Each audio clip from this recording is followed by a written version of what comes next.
bonjour à tout le monde. Merci beaucoup de votre présence et merci beaucoup de votre intérêt pour notre recherche. Merci à Richard Pinchot et à Martin Hébert là, pour nous avoir invités puis aidé à organiser cet atelier. Donc, je me présente d'abord et je vais présenter mon co-présentateur dans un instant. Alors, je suis Brigitte Voyer. Je suis professeure à l'Université du Québec à Montréal depuis 2004 et j'enseigne des cours qui portent sur l'andragogie, sur l'accompagnement de formation individualisée principalement, mais aussi sur la formation en milieu de travail. Puis je suis aussi co-directrice de la maîtrise en enseignement, profil enseignement de la formation générale des adultes. Et puis la recherche dont nous allons vous parler aujourd'hui, j'en étais la chercheure principale. Je vous présente l'un des co-chercheurs, Jean-Pierre Mercier. Je te laisse te présenter, Jean-Pierre, s'il te plaît. Bonjour, mon nom est Jean-Pierre Mercier. Je pourrais dire encore nouvellement professeur-chercheur à l'UQAM, la section éducation-formation des adultes. Puis, je suis content d'être parmi vous. Alors, aujourd'hui, nous allons vous présenter la démarche que nous avons organisée pour une recherche-action qui a été menée avec des enseignantes. Alors, c'est une recherche collaborative, personnel enseignant, conseillères pédagogiques et chercheurs que nous avons menée auprès de avec deux commissions scolaires. Donc, c'est une recherche qui portait sur l'enseignement de la lecture et de l'écriture à la formation générale des adultes. Alors, ce sont des études de cas qui nous ont servi, qui voulaient nous aider à mieux comprendre comment s'effectue l'acte d'enseigner à la FGA et son contexte. Alors, d'abord et avant tout, je veux remercier les enseignantes et les conseillères pédagogiques qui ont participé à l'étude, ainsi que les directions de centres et les directions de centres de services qui ont participé à cette étude. Vous verrez que je ne mentionnerai pas le nom des commissions scolaires, ni des centres d'éducation des adultes, ni ceux des enseignantes. Nous avons décidé de garder l'anonymat et la confidentialité, nous, en tant que chercheurs. Ça nous aide sans doute à avoir un peu plus de distance et aussi à nous sentir bien à l'aise de dire nos résultats comme on les a analysés sans se censurer. Alors, je veux remercier aussi le Fonds de recherche Société et Culture, qui est un organisme de subvention qui a développé un programme d'études portant sur la recherche sur l'écriture et la lecture et qui valorise diverses façons de faire de la recherche, ce que nous apprécions beaucoup. Alors, cette étude a été menée avec une équipe. Je veux saluer aussi nos co-chercheurs, Chantal Ouellette, que certains connaissent, et Sylvie Ouellette, qui, avec Jean-Pierre et moi, avons organisé et mené cette étude. Il y a aussi des assistants de recherche, des auxiliaires de recherche, c'est toute une équipe. Ce sont des personnes étudiantes qui nous aident pour cette étude là, qui a duré plus que 3 années et même qui se poursuit encore aujourd'hui. Puis en même temps, j'ai vu le nom de Lisanne Larivière, qui est une assistante de recherche et qui vient de terminer sa maîtrise en enseignement, qui nous a aidés. Je te salue, Lisanne, ça me fait plaisir de te voir ici. Alors, voici comment nous allons fonctionner. Nous sommes ensemble pour jusqu'à 11 heures. Dans un premier temps, nous allons présenter la démarche et les outils, puisque nous avons fonctionné par recherche-action, puis c'est assez particulier comme approche de recherche. Alors, ce que je veux dans un premier temps, comme toute recherche, là, on va voir en quoi cette étude était pertinente, c'était quoi nos objectifs et pourquoi nous avons choisi une recherche-action pour nous éclairer sur l'enseignement à la FGA. Nous allons ensuite traiter des outils et en particulier de notre cadre de référence conceptuel qu'on a élaboré au début de la démarche. Et nous allons voir les étapes, les outils. Et puis, alors au fur et à mesure, là, je m'arrêterai une fois de temps en temps pour voir si tout est clair pour vous. Mais au bout de cette première étape de présentation, j'aimerais qu'on se garde 15-20 minutes pour échanger ensemble. Qu'est-ce que vous pensez de cette démarche-là, etc. Le but un peu aussi de vous présenter cette démarche-là, c'était de peut-être d'inciter ou de vous sensibiliser à une recherche-action pour voir si ce serait pas intéressant pour vous de mener ce genre d'études-là dans vos centres. Alors, la deuxième partie, ce sont les résultats de recherche. Alors, proprement dit. Alors, on va regarder comment, dans l'ensemble des situations d'enseignement que nous avons étudiées, ce qui était commun à chacune des enseignantes. Nous allons relever les 3 postures particulières d'enseignement et des pistes d'action que nous avons identifiées. Puis, par la suite aussi, je voudrais qu'on puisse échanger et recevoir vos commentaires sur cette partie-là, les résultats. Alors, je voulais traiter de la pertinence de l'étude. Alors, c'est important d'avoir des études, développer nos connaissances sur l'enseignement à la FGA, particulièrement parce que pour nous, dans ce secteur d'activité éducative, il y a une infrastructure qui est particulière, l'enseignement modulaire individualisé, qui, bien entendu, demande une pratique enseignante qui est particulière, qui est singulière. Puis la plupart des études en sciences de l'éducation portent sur de l'enseignement traditionnel en formation générale des jeunes. Aussi, on s'intéresse à la maîtrise de l'écrit des adultes apprenants parce qu'on sait qu'il y a encore un nombre d'adultes assez important qui ne maîtrisent pas la compétence à l'écrit. Et puis, il y a un intérêt social à mieux comprendre et à mieux aider les personnes apprenantes via la pratique enseignante. On sait toutefois que l'enseignement à la FGA, certaines personnes peuvent avoir une difficulté à adopter une posture qui est andragogique, donc mieux adaptée à l'infrastructure, notamment parce que la formation initiale pour l'enseignement à la formation générale des adultes n'est pas spécifique. Toutes les universités n'offrent pas encore, et depuis quand même plusieurs années, presque plus d'une décennie, plus de 2 décennies, une formation qui est spécifique pour la FGA. Il y a certaines études qui portent sur l'enseignement à la FGA, mais elles sont quand même assez rares. Et elles abordent des points de vue très spécifiques. Puis, donc, il y a vraiment matière à encore mieux comprendre comment se fait l'enseignement de la lecture-écriture à la FGA. C'est en partant de ces aspects-là que nous avons voulu travailler sur 3 objectifs. Alors, on a voulu, par cette étude, décrire et analyser les compétences des enseignants, les approches qu'elles utilisent, leur posture et les gestes qu'elles utilisent lorsqu'elles enseignent la lecture et l'écriture en FBC et en FBD.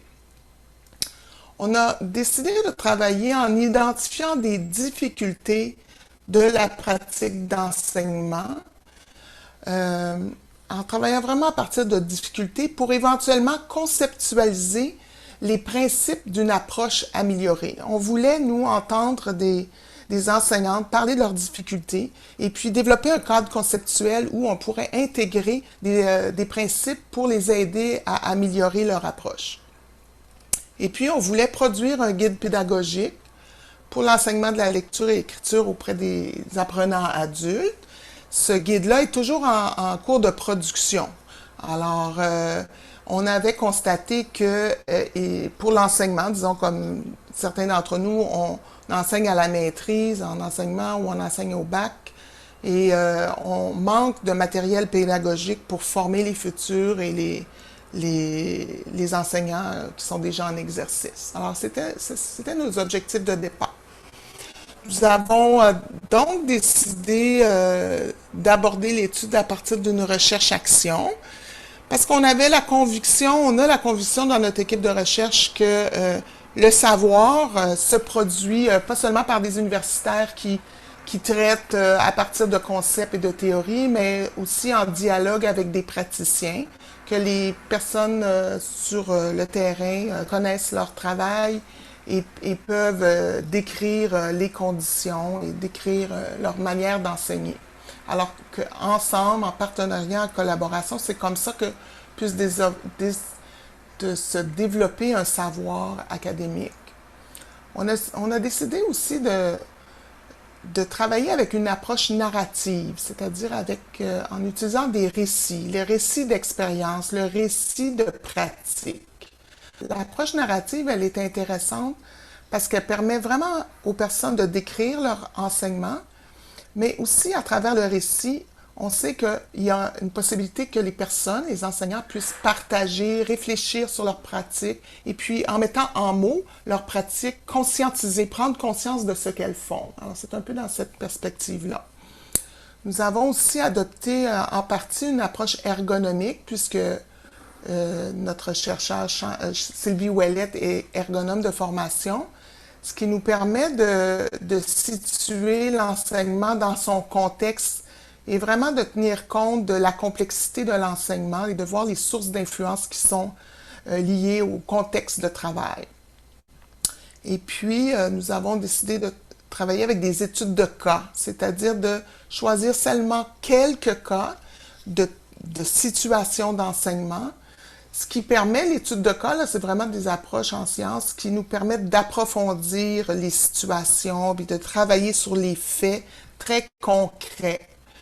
Alors, bien entendu, ce n'est pas une étude qui cherche la représentativité de l'ensemble des situations d'enseignement à la FGA. Il n'y a pas cet objectif de représentativité. Puis, c'est pas une étude qui s'appuie sur des données probantes. C'est pas ça qu'on cherchait, là. Je dois le préciser. Alors, l'ensemble de la démarche a duré officiellement 3 années, mais ça s'est étendu sur une 4e année finalement. Et vous voyez sur le PowerPoint, sur la diapo, en vert, j'ai mis l'année 1 et l'année 2 en vert. C'est les années où vraiment là, les enseignantes ont eu une participation très active avec les conseillères pédagogiques, évidemment. Et puis, mais je vais vous parler un petit peu de l'amont, comment au départ on a collaboré ensemble pour mettre en place cette recherche-là. Et puis, je vais parler succinctement là, de l'année 3. Alors, on va se pencher surtout sur l'année 1 et l'année 2. Donc, avant de collaborer à cette recherche-là, bon, l'idée est venue, je dois dire, de l'UQAM, de notre équipe de recherche.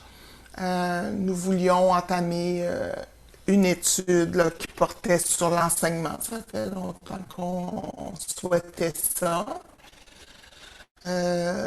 Et on a vu une offre de financement du FQRSC, donc ça apparaît à un moment donné, on reçoit un courriel, puis on sait que cet organisme-là veut financer et que, bon, il finance à chaque année, mais il y a des années où l'offre de financement est vraiment plus ciblée. Puis là, il y avait une des cibles aussi, c'était des recherches, un appel de projet pour la formation générale des adultes, puis en recherche-action. Alors on a recherché des contacts. On a approché 3 commissions scolaires. Il y en a 2 qui se sont montrées vraiment enthousiastes et qui étaient prêts à commencer. On a eu des rencontres de discussion avant le projet pour voir quels étaient les intérêts de chacune des parties, les commissions scolaires et les profs de l'UQAM. Il y a des discussions sur comment on envisage la recherche, quelle est notre vision de la recherche. Puis il y a des discussions aussi qui sont sur des aspects plus pragmatiques qui concernent le financement, etc. Alors, on s'est entendu qu'on voulait travailler ensemble, que l'UQAM allait déposer une demande de subvention et si elle était obtenue, qu'il y aurait un engagement des 2 commissions scolaires. Et puis les conseillères pédagogiques ont aussi participé à ces discussions-là et elles se sont engagées à participer sur 3 années. Alors ça, c'est une contrainte, mais c'est une beauté de la chose aussi. C'est d'avoir une continuité dans une recherche comme celle-là. Une recherche-action, ça se fait ça dans le temps. Alors donc, on a rédigé notre demande de financement, Puis, au bout d'un an, ben, on l'a obtenu. Alors, on était bien heureux de tout ça. Alors, on s'est rencontrés à nouveau. Et puis, là, on a planifié les aspects logistiques. Alors, comment on allait opérer pour le recrutement, jusqu'à quel point les conseillères pédagogiques étaient disponibles pour nous aider, combien d'heures par mois elles pouvaient donner, comment on allait faire notre entrée dans les centres d'éducation des adultes pour recruter, etc., etc. On s'est donné un mode de fonctionnement. Puis pour l'UQAM, ce qui est important, c'est de se doter d'assistantes de recherche. Pour cela, il faut les recruter, il faut les former à la recherche. Alors, c'est pas facile toujours de recruter des assistants de recherche, parce que nos assistants de recherche sont souvent aussi déjà des enseignants qui ont un emploi à temps plein ou à temps partiel, qui ont des familles, etc. Alors, on s'est mis à la recherche, puis on a trouvé des assistantes qui parfois font leur bac, d'autres font leur maîtrise et d'autres qui font un doctorat. Alors, et là, on a travaillé avec un outil vraiment important pour nous, pour tout chercheur. Ça nous prend un cadre de référence, c'est-à-dire d'établir notre façon de concevoir conceptuellement l'enseignement. Il s'agit aussi de lire, de vérifier tout ce qui s'est écrit sur l'enseignement de la FGA. On part jamais de rien, on prend connaissance de ce que nos prédécesseurs ou nos collègues de d'autres universités ont écrit sur la FGA et sur l'enseignement et sur l'enseignement de la langue, en particulier en enseignement du français en écriture et en lecture. Donc, notre cadre de référence, c'est vraiment un outil essentiel pour la recherche. Et comme je le disais, bon, ça présente notre conception de départ de l'enseignement à la FGA. Et puis, comme je le disais, bon, c'est développé à partir d'écrits scientifiques. Puis nous avons décidé de consulter nos participantes. Je vais en parler dans quelques instants. Les participantes, les enseignantes et les conseillères pédagogiques pour valider notre cadre de référence et puis pour apporter quelques ajustements. Et elles ont aussi fait quelques ajustements pour enrichir certaines dimensions. Alors, je vous présente ce cadre de référence-là. Je vais prendre les 5 prochaines minutes pour vous présenter ce cadre-là. Là, vous le voyez là, dans son aspect schématique. Nous avons voulu schématiser et pour en faire une représentation visuelle. Et je vais vous exposer les grandes composantes de ce schéma-là. Succinctement, il y a 9 différents, on appelle ça des dimensions, nous. 9 dimensions qui nous ont aidés à analyser la pratique d'enseignement à la FGA en lecture-écriture. Donc, c'est la façon dont on voit l'enseignement, puis la façon dont on voulait analyser les situations d'enseignement difficiles. Alors, je le décompose. Alors, vous voyez au centre du schéma que, bon, on a 2 personnes, c'est une dyade. Alors, l'enseignement individualisé se passe dans une relation entre une enseignante et un apprenant. Bon, ici, je dois dire, là, je féminise très souvent enseignante parce que la majorité du personnel enseignant sont des femmes. Et deuxièmement, les personnes qui ont travaillé avec nous étaient des femmes. Alors, donc, il y a une dyade. Une enseignante intervient généralement auprès d'un apprenant, mais dans une classe, vous voyez les petits bonhommes autour, là, ce sont dans une classe où il y a d'autres enseignants. Alors nous, on s'est intéressé en particulier à l'intervention. Comment l'enseignante intervient? Je vais détailler un petit peu plus ce qu'on entend par intervention. Mais pour nous, l'intervention, c'est pas seulement ce qui se passe là, dans la classe. L'intervention, elle est structurée à partir d'un arrière-plan. L'enseignante arrive avec une histoire, arrive avec une expérience. Elle arrive avec une formation initiale et continue particulière et ceci peut influencer son intervention. Elle a une posture de départ ou une posture qui se construit au fur et à mesure de sa carrière. On s'y intéressait et on s'intéressait à ses gestes professionnels, ce qu'elle fait. J'y reviens dans quelques moments. Alors, évidemment, au centre, j'ai décrit un petit peu la classe. Alors, l'enseignant et l'apprenant sont en relation dans une classe où il y a d'autres apprenants. Et au cœur de leur relation, ce qu'il y a, c'est une demande de savoir. Il y a un savoir et ici, le savoir, c'est la lecture et l'écriture. La classe se situe dans des conditions organisationnelles particulières. Alors ici, l'organisation, pour nous, l'organisation se définit comme le centre d'éducation des adultes, mais aussi la commission scolaire, qui fournit certaines ressources, qui fournit des conditions particulières, qui fournit le matériel, etc. Alors, la classe, nous la décrivons la classe en FGA est particulière puisque il y a, comme on le sait, l'entrée continue et des sorties variables aussi. Alors, dans une même journée ou dans une même semaine, ça influence l'intervention d'enseignante, mais aussi, c'est une accessibilité. L'apprenant peut, au fil de sa formation, laisser pour quelque temps sa formation et la reprendre plus tard. C'est une spécificité des classes en FGA. Nous avons voulu savoir aussi, la ligne jaune que vous venez de voir apparaître, concerne le fait que certains enseignants, la plupart des enseignants sans doute, font de l'enseignement individualisé, mais ils peuvent par moment aussi faire de l'enseignement, pratiquer l'enseignement de groupe et parfois mélanger l'enseignement individualisé et l'enseignement de groupe dans ce qu'on appelle, nous, une imbrication de pratique. Alors, nous avons voulu examiner ça. Alors, évidemment, ce que l'enseignant et l'apprenant cherchent, c'est à améliorer la lecture et l'écriture de l'apprenant. Là, grosso modo, on peut dire que c'est le but. Alors, la pratique enseignante s'effectue avec un but particulier qui normalement est partagé entre l'enseignante et l'apprenant. Les conditions institutionnelles aussi vont influencer la pratique enseignante.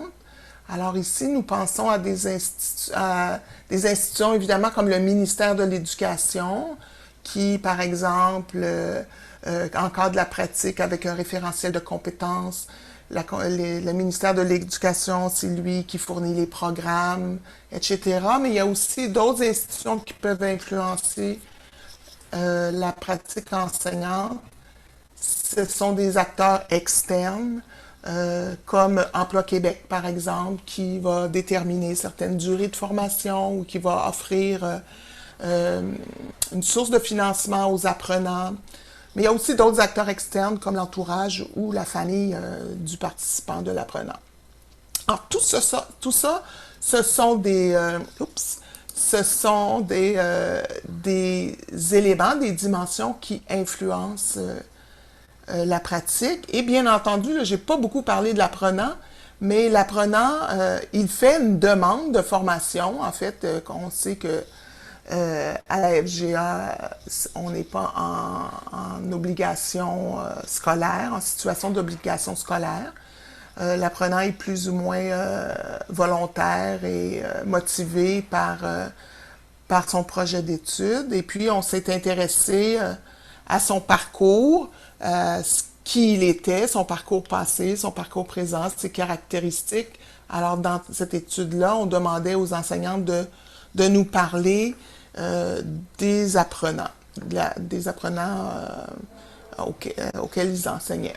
Alors, ce sont l'ensemble, puis j'oubliais les conditions socio-culturelles. Alors, vous voyez, on a une vue assez large de ce que c'est l'enseignant et les sources d'influence sur l'enseignement.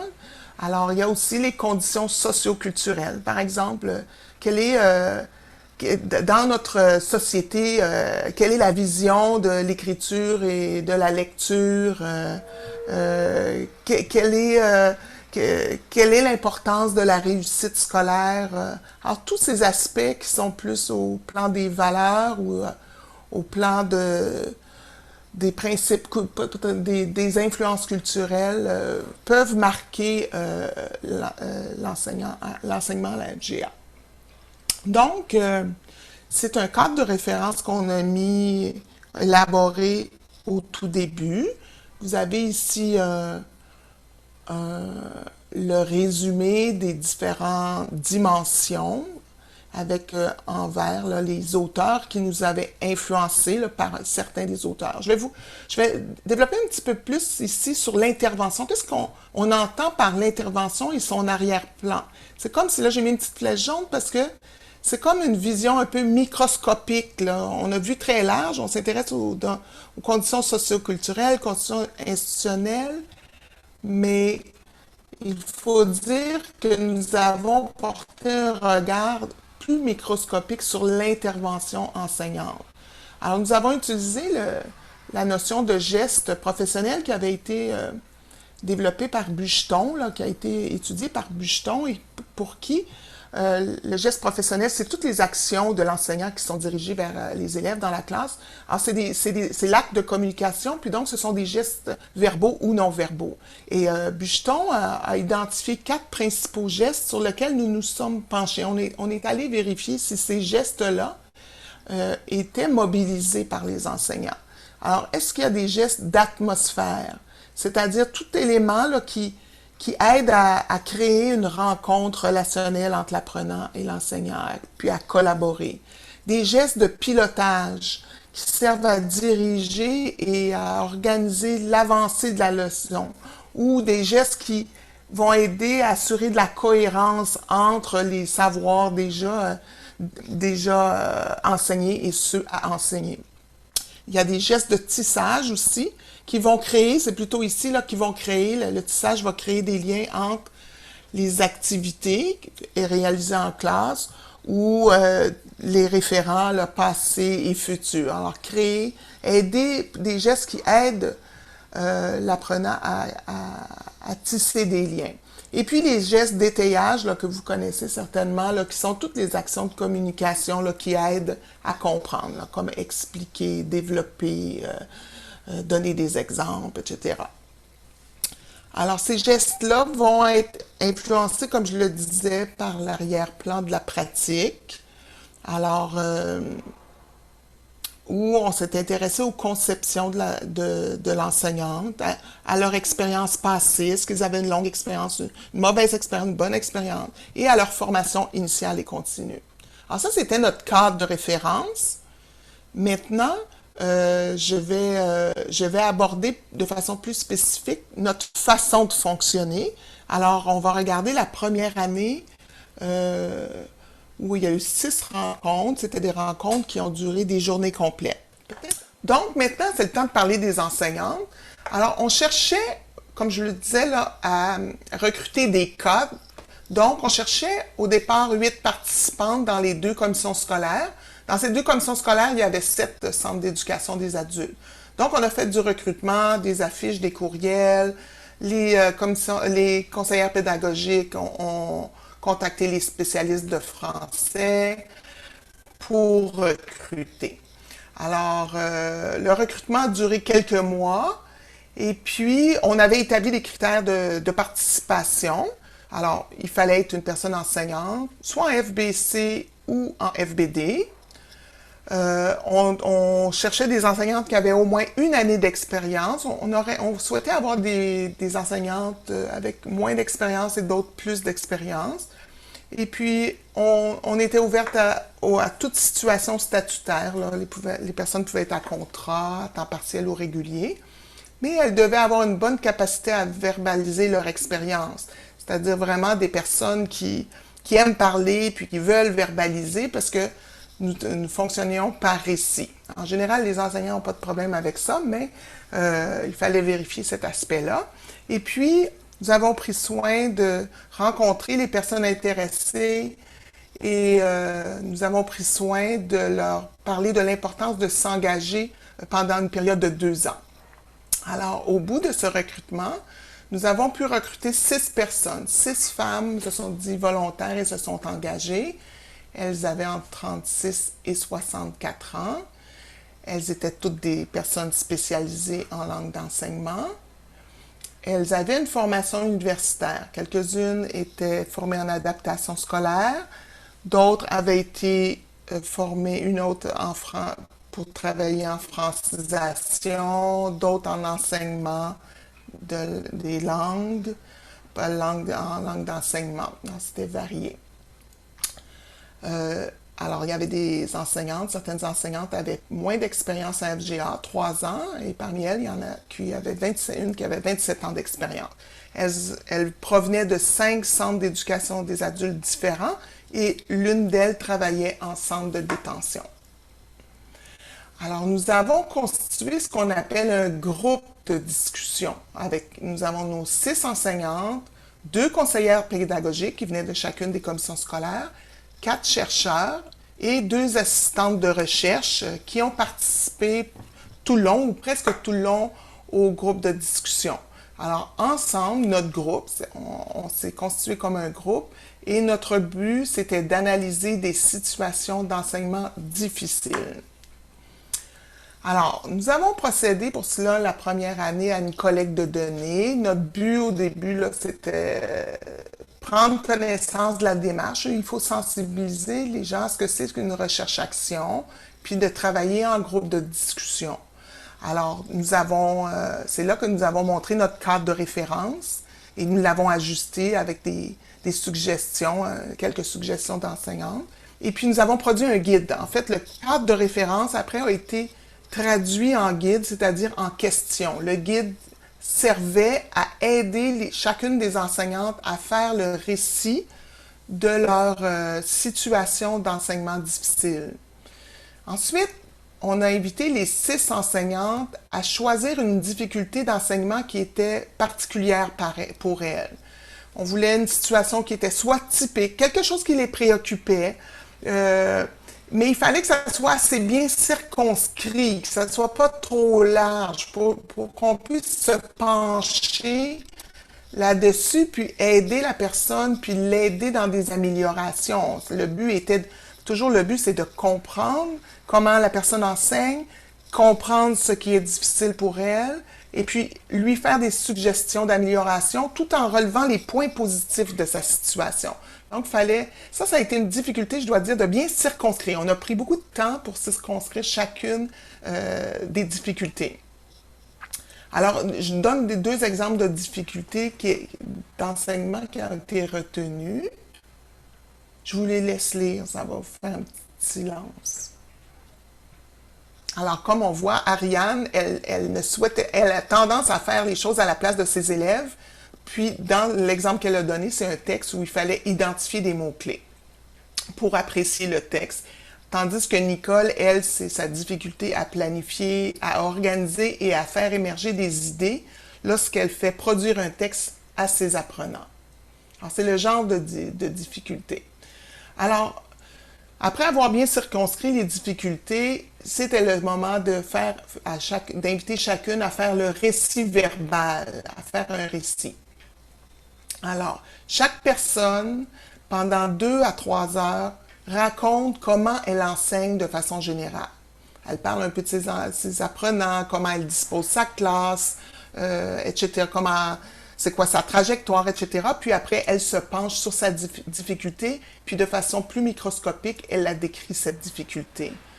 Pendant ce temps-là, dans un premier temps, le groupe écoute la personne sans interrompre, dans un premier temps, puis après pose des questions pour faire clarifier, parce que c'est pas toujours évident de comprendre du premier coup. Tout le long, la consigne, c'est de ne pas porter de jugement sur la difficulté. Le but, c'est d'essayer de comprendre, de clarifier. L'animatrice, qui était moi-même, devait s'assurer d'être bien centrée sur la difficulté étudiée. Souvent, les enseignantes tendaient à se comparer, à faire des comparaisons, en fait, à dire « Ah, je suis bien d'accord avec toi, ça c'est difficile, là, ça me fait penser à ci, à ça. » Pour une animatrice, la difficulté, c'est de remettre les participantes à leur tâche. On se centre sur la difficulté. Les enseignantes ont beaucoup participé, contribué, elles verbalisaient beaucoup. C'était vraiment intéressant. Donc, tout le long de ces discussions qui duraient une journée, le récit verbal avec les questions, ont été enregistrées et ont été retranscrites. Par la suite, on a pris chacun des récits. Au fur et à mesure, on a pris chacun des récits et les assistants de recherche ont retranscrit. Ça donnait à peu près entre 50 et 70 pages de récits. Et on fait le ménage, si je peux dire, élaguer tout ça et on produit un récit verbal en utilisant la forme « je », et ce qui donnait un récit écrit de 10 pages. Pendant ce temps-là, l'équipe de recherche est allée filmer dans les classes pour chacune des enseignantes. Alors, pour cela, évidemment, il faut demander une approbation éthique à l'ensemble des élèves qui sont présents en classe.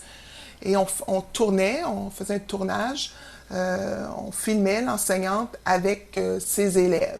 Par la suite, on puisait une séquence d'enseignement qui ressemblait le plus possible à la difficulté qui est traitée dans le récit. J'y reviendrai. Bon, je vous ai dit que le récit de 50 ou 70 pages qui a été retranscrit est devenu un récit écrit à la forme « je » qui était de 10 pages. Nous avons demandé à chacune des enseignantes de valider ce récit-là. On l'a préparé pour elle pour vérifier si on n'avait pas fait d'erreur, s'il y avait des corrections à apporter. Des fois, des personnes dans leur récit verbal sont plus spontanées, puis des fois voulaient apporter quelques petites nuances au sujet de leur réalité. Alors, on peut dire qu'à la fin de l'année numéro 1, ce qu'on a acquis, nous, comme chercheurs et comme équipe, comme groupe de discussion, c'est qu'on a eu 6 récits qui ont été l'objet de la narration en groupe, qui ont été mis à l'écrit. On disposait de 5 séquences vidéo. On ne les avait pas encore visionnées. C'est ce qu'on allait analyser dans l'année 2. Puis, au cours des discussions, on a fait beaucoup de réflexions ensemble. Les enseignantes ont réfléchi à leur pratique, ont réalisé beaucoup de choses grâce à ce récit-là, le fait de verbaliser, de parler. Elle disait souvent que elle n'avait jamais l'occasion de parler de façon aussi approfondie de ce qu'elle faisait.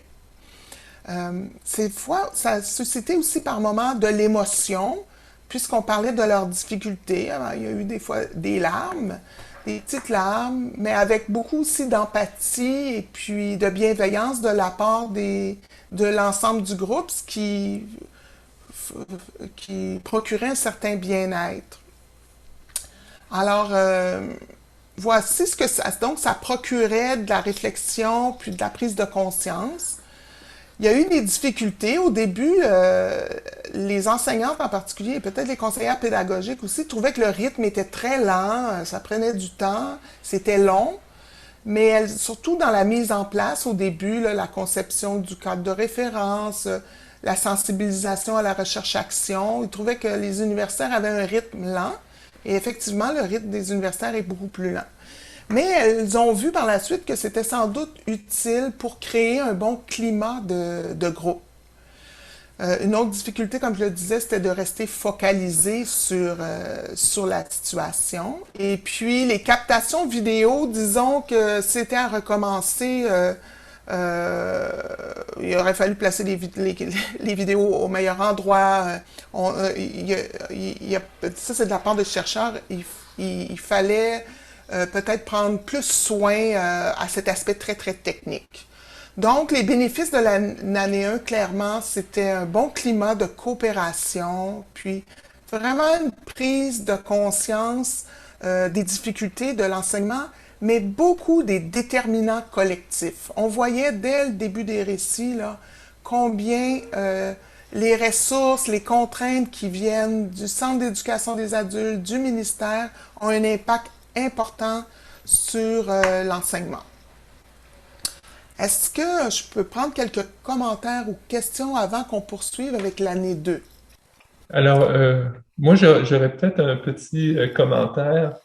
Mhm. Euh, En fait, moi, j'aime beaucoup la diapositive précédente. Si tu peux la remontrer, Brigitte. Oui, En fait, moi, ça me rappelle qu'on est dans une recherche-action qui vise aussi le changement de pratique et que tout ce processus long-là amenait aussi tu l'as bien dit, là, mais c'est que la recherche-action, par sa méthodologie un peu longue qui amenait les enseignantes à réfléchir, conduisait aussi à soit des changements de pratique ou minimalement à imaginer des changements de pratique par les suggestions que les enseignantes se faisaient. Donc, oui, on était dans une recherche, mais on était aussi dans l'action, puis dans l'amélioration des pratiques à partir de difficultés nommées par les enseignants.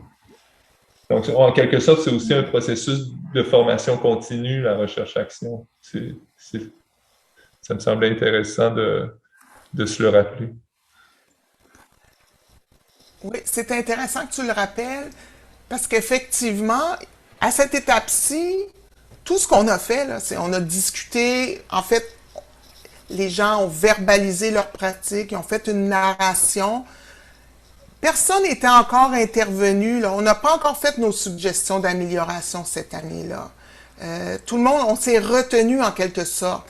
Mais juste le fait de dire, ça incitait déjà les enseignantes à dire, ben ça, je pense que je changerais ça. Ça, je vois que peut-être que c'est pas maximal. Ou oh! Puis surtout, c'était la prise de conscience, c'était vraiment le, l'institution dans laquelle je travaille m'apporte pas toutes les ressources et l'enseignement, l'enseignement modulaire individualisé, il y a ses contraintes et puis je ne dois pas attribuer mes difficultés seulement à ma pratique, à mes gestes. Alors, mais il y a des choses que je peux modifier. Puis aussi, le fait d'entendre l'une, puis d'entendre l'autre, puis de se comparer, ça permettait, ça stimulait à mobiliser certaines nouvelles pratiques. Il y a, dans le clavardage, il y a Madame Ginette Bonneau qui nous dit qu'elle a hâte de nous entendre parler des contraintes qui sont imposées par le Centre d'éducation des adultes et le Centre de services scolaires. OK, je note ça. OK.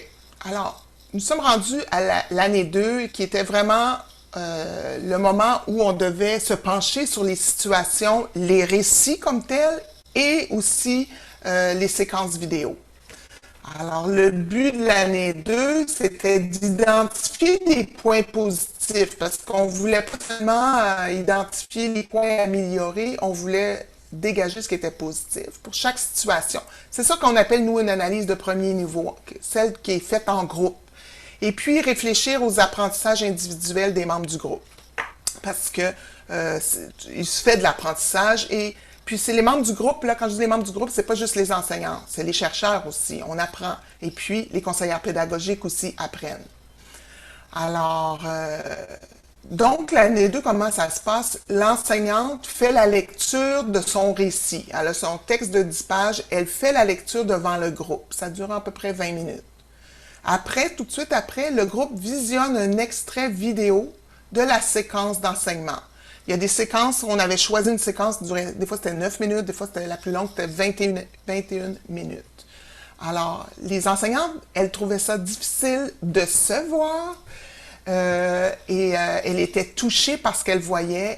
Elle constatait toutes sortes de dynamiques dans la classe qu'elle ne voyait pas normalement quand elles sont en train d'enseigner. Puis pour les chercheurs, puis pour les autres aussi, c'était vraiment très instructif. Par la suite, on faisait un tour de table très rigoureux. Chaque membre du groupe devait identifier 2 pistes d'amélioration et 2 points positifs. Alors, chacune des membres du groupe avait reçu le récit écrit, venait de l'entendre, venait de voir la vidéo. Alors, l'enseignante, elle écoutait, sans rien dire, après 2, 3 personnes qui formulaient leurs suggestions, elle écoutait Et puis, à certains moments, on lui demandait de réagir. Alors, elle pouvait réagir en acceptant, en disant « Je suis contente, merci ». Elle pouvait réagir en demandant plus d'explications. Elle pouvait réagir en disant « Ben, je trouve que ta proposition d'amélioration n'est pas tellement... la faisabilité est pas tellement présente compte tenu du contexte. » Donc, elle commentait, elle réagissait. Alors, ensemble, par la suite, on examinait la faisabilité des suggestions, puis on vérifiait les suggestions, elles concernent quoi dans notre cadre d'analyse? Est-ce qu'elles concernent les aspects contextuels? Est-ce qu'elles concernent les gestes? Est-ce qu'elles concernent la relation avec l'apprenant? Alors, on faisait une synthèse de tout ça. Par la suite, l'enseignante partageait ce qu'elle venait de vivre. Elle venait d'avoir 2 heures, plus que 2 heures d'attention sur elle, alors elle dégageait ce qu'elle en retenait, comment elle se sentait. Et puis, à la fin de la rencontre, et ça c'était à chaque rencontre, on demandait à chaque membre d'exprimer comment le processus de recherche-action agit sur elle. Qu'est-ce qu'on apprend? Moi, comme chercheur, qu'est-ce que j'apprends? Et puis, à la fin de l'année, alors ça, c'était à chaque rencontre, puis à la fin de l'année 2, chaque personne a écrit un petit bilan de 2 pages sur les apprentissages qu'ils ont faits. Donc, là, je vous ai fait un peu rapidement l'année 2, mais donc, on a à la fin de l'année 2, on a 6 récits de pratiques qui sont écrits et qui seront publiés dans notre guide pédagogique, là, le guide qu'on est en train de préparer. On a des notes d'observation aussi, parce que dans le centre de la personne qui était dans le centre de détention, on n'a pas pu aller la filmer. On est allé l'observer dans le centre. Les chercheurs seulement, par exemple, on est allé l'observer dans le centre de détention, puis on a pris des notes. Et puis, on avait un répertoire des points positifs et des suggestions d'amélioration. Puis, on avait vraiment des apprentissages qui avaient été faits de part et d'autre, des apprentissages très concrets, pouvant aider à la revision de la pratique. Et au cours de l'année 2, certaines personnes ont commencé à modifier certains éléments de leur pratique, des éléments très concrets, puis ils pouvaient aussi nous en parler. Alors, l'année 3 était... Alors, c'est là que s'est arrêtée la participation des enseignantes à la fin de l'année 2. Et on a considéré qu'elles ont participé à l'analyse. C'est une analyse de premier niveau, mais par la suite, les chercheurs et les conseillères pédagogiques, au cours de l'année 3, elles ont approfondi l'analyse de chacun des cas. On a vraiment pris cas par cas, on a comparé les cas, on a rédigé les résultats, on a essayé d'identifier des pistes d'action. Alors, c'est beaucoup les chercheurs qui ont fait ça, mais avec beaucoup de validation des conseillères pédagogiques. Et puis, on a commencé à rédiger notre guide. Alors, c'est vraiment un travail dans la discussion, dans l'analyse, avec des logiciels, puis tout ça, qui sont faits par les conseillères pédagogiques et les chercheurs. J'ai terminé, moi, cette partie de notre atelier qui porte sur la démarche. Peut-être que je vais arrêter mon PowerPoint et puis on va prendre quelques questions et commentaires. Puis après, on prendra une petite pause. Puis après la pause, on pourra discuter des résultats de recherche. Peut-être que vous pouvez ouvrir votre caméra. On va pouvoir se voir un peu, si vous voulez bien. Alors, qu'est-ce que ça vous dit, une recherche comme celle-là? Vous pouvez peut-être poser des questions de ce qui n'était pas clair pour vous, que je pourrais clarifier, ou bien commenter. Est-ce que vous pensez que c'est intéressant? Si je peux me permettre, moi, je trouve qu'une recherche-action comme ça amène le changement, même si les conclusions ne sont pas faites. Je pense qu'en cours de route, le fait de se regarder aller, de se voir enseigner, de voir les autres enseigner, ça apporte le changement. Donc, je trouve que c'est très positif, je pense, pour les participants. Si ça mène de l'eau au moulin des chercheurs, c'est bien. Mais pour les participants, je trouve que c'est un exercice qui devrait être repris en cours d'exercice, parce que souvent, on le fait en enseignement initial. Là. On s'enregistre, on fait des scénarios. Mais on le fait peu une fois en exercice. Et je pense que c'est un exercice qui est très payant. Est-ce que les enseignantes étaient intimidées par le fait d'analyser leurs pratiques par leurs collègues? Parce que je sais que parfois c'est difficile de rentrer dans les classes d'un autre enseignant. Je dois dire que dans la sensibilisation, même comme une formation à la démarche, là, les 2 premières rencontres, il y a eu 2 rencontres de 7 heures qui ont été consacrées, premièrement, à se connaître, à parler. Au début, là, je me souviens que c'était un tour de table, où j'enseigne, quelles sont les caractéristiques de mes enseignants. Il faut installer un climat là, de coopération. Premièrement, il faut se connaître. Il faut prendre le temps de se connaître. Pour se révéler, il faut se connaître un peu. Puis, il s'agissait d'établir aussi de la confiance. Mais sûrement que oui, je pense que ça les intimidait, mais il y a eu beaucoup un appel à la bienveillance, au respect d'autrui, à l'écoute. Moi, j'étais très, très sensible à ça et je craignais au départ, hein, comme chercheur, on a des craintes. Je craignais qu'il puisse avoir de la compétition entre elles ou un manque des fois de respect ou tout ça.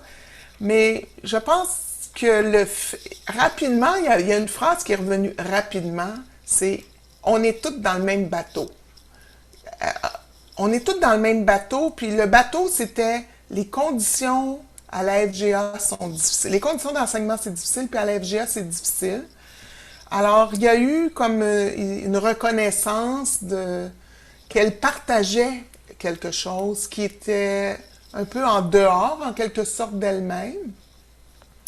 Alors, mais je pense qu'il y avait sans doute une certaine crainte, mais en même temps, c'était des personnes volontaires. Hein, c'était très volontaire. Et pour nous, là, je dois dire, comme le recrutement, il était hors de question que la direction cible une enseignante, je voudrais que tu participes à ça, ou que les conseillères pédagogiques, ça devenait devenir des enseignantes elles-mêmes. Alors, c'était des personnes volontaires, donc qui étaient sans doute ouvertes. Et puis, il y a aussi eu une rencontre de préparation. Moi, j'ai rencontré chacune. Alors, c'est sûr, ce processus-là est long. Mais puis le jugement, dans le fond, c'est peur du jugement d'autrui. Il y a eu beaucoup de délicatesse dans ce groupe. Beaucoup. Mais le fait qu'on sait que la première, elle est très courageuse, là, je dirais. La première qui fait son récit, qui montre sa vidéo aux autres, elle est courageuse. Mais comme tout le monde sait qu'on va y passer, mais on fait attention, je pense. Brigitte? Pendant que tu répondais, je suis revenu sur la question de Mme Ginette Bonneau dans le clavardage qui est intéressée de savoir, de connaître les contraintes qui étaient imposées par le Centre d'éducation des adultes et le Centre de services scolaires. Puis quand je regarde les diapositives qui sont à venir là, après la pause, on est surtout, si je me réfère au cadre conceptuel, là, on est surtout dans les gestes, les savoirs transmis. On n'est pas tellement dans l'arrière-plan puis les conditions socio-culturelles. Est-ce que tu veux, comme on ne pouvait pas tout mettre dans le diaporama, mais est-ce que tu voudrais en parler un peu pour qu'ensuite on... Je me demandais si la question, elle portait sur les contraintes imposées par les organisations et les institutions à la démarche ou à l'enseignement. Est-ce que c'est dans la démarche? Peut-être juste ça. Madame Bonneau, voulez-vous clarifier, s'il vous plaît? Oui, c'est que vous alliez dire, vous disiez que l'enseignant manquait parfois de ressources, mais que ce n'était pas tout le temps, que tout n'était pas nécessairement de son ressort parfois. Ben, c'était des contraintes imposées par l'environnement, par le contexte, tout simplement. C'est ce que je voulais, observer avec vous. Alors, bon, j'anticipe un petit peu sur les résultats, mais par exemple, l'accueil d'une enseignante dans un nouveau centre d'éducation des adultes et le moment où elle a son nouveau contrat, il y a des enseignantes qui signalent que elles doivent enseigner dans des programmes d'études pour lesquels elles n'ont jamais enseigné. On a eu un cas comme ça. Elle est embauchée à la dernière minute. Elle n'a pas de préparation. Donc, elle doit se sensibiliser au nouveau programme une journée avant son embauche. Alors ça, c'est vraiment... Alors, elle nous explique comment elle doit apprendre, en quelque sorte, presque en même temps que son élève, le contenu, l'orientation de son enseignement, parce qu'elle n'a pas une connaissance d'un programme qu'elle ne connaît pas. Alors, ça concerne les conditions d'embauche, clairement. L'autre situation très majoritaire, c'est que, on est dans les conditions institutionnelles, c'est que les universités, l'ensemble des enseignantes n'ont pas été formées à l'université pour bien connaître l'enseignement modulaire individualisé. Les universités n'offrent pas toutes les universités n'offrent pas aucune université de premier cycle n'enseigne plus depuis les années 2000 une formation universitaire où à la fois on apprend à enseigner en enseignement modulaire individualisé et puis on apprend à enseigner la matière, le français langue d'enseignement. Alors, plusieurs enseignantes disent se sentir incompétentes le moment venu et une bonne partie le long de leur carrière, elles sentent cette incompétence à bien enseigner parce qu'elles n'ont pas eu la formation adéquate. L'autre question aussi, c'est l'accès à la formation, au perfectionnement ou à la formation continue. Alors, elles souhaiteraient souvent avoir plus de formations, puis aussi des formations qui sont plus collectives et centrées sur la matière. Alors ça, c'est un besoin de formation continue. C'est des exemples que je peux donner. Puis il y en a d'autres. Il y a aussi les programmes, les programmes d'études.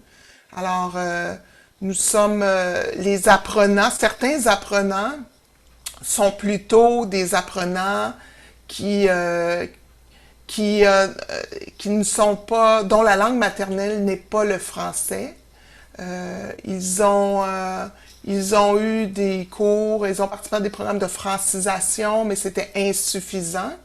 Et ils se retrouvent en formation langue d'enseignement avec des lacunes encore importantes. Alors, il y a les programmes qui sont rédigés par le ministère sont pas adaptés à la grande diversité des adultes en formation en FGA. Alors ça, c'est un autre exemple qui vraiment va intervenir de façon très importante dans l'enseignement au quotidien d'une personne, d'une enseignante qui se retrouve avec des programmes puis des cahiers qui sont mal adaptés au profil de certains de ses apprenants. Alors, elles se butent constamment, puis des fois, les enseignantes, ils n'en prennent pas de conscience qu'elles s'attribuent, c'est moi qui ne sais pas comment bien lui enseigner, mais ton élève, il n'est pas classé sans doute dans le bon programme, dans le bon niveau. Et puis, le parcours de formation qui est offert à cet apprenant-là pourrait être plus adapté, par exemple, avec ce qu'on appelait du chevauchement de service. Peut-être qu'il pourrait être inscrit à divers programmes. On y reviendra tout à l'heure. Alors, ce sont des exemples de conditions organisationnelles, conditions institutionnelles qui colorent significativement la pratique enseignante au quotidien.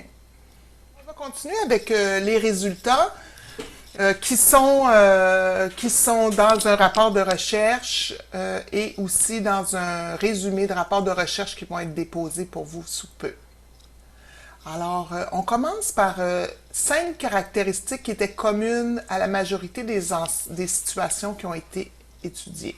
Évidemment, là, je veux vous dire qu'on traite des difficultés. Alors, c'est pas toujours drôle à entendre, mais ce sont des sources de difficultés. Alors, R1, c'est le résultat numéro 1 qui était assez frappant, je l'ai dit tout à l'heure.